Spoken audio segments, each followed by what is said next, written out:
weld set finally on 11,000. I don't remember anymore.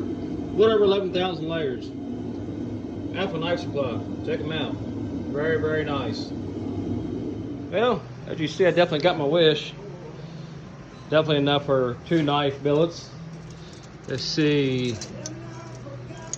That's almost 16 inches, and I can definitely still draw it out some more, as you can see. But I'm going to cut it in half. That way it's a little easier to work with.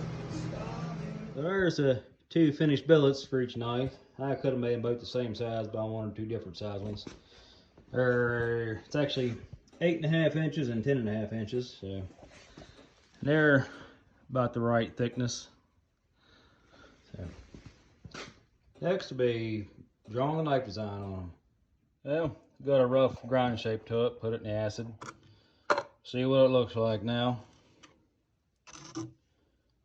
Well, you can see it, but it's kind of a disappointment to me.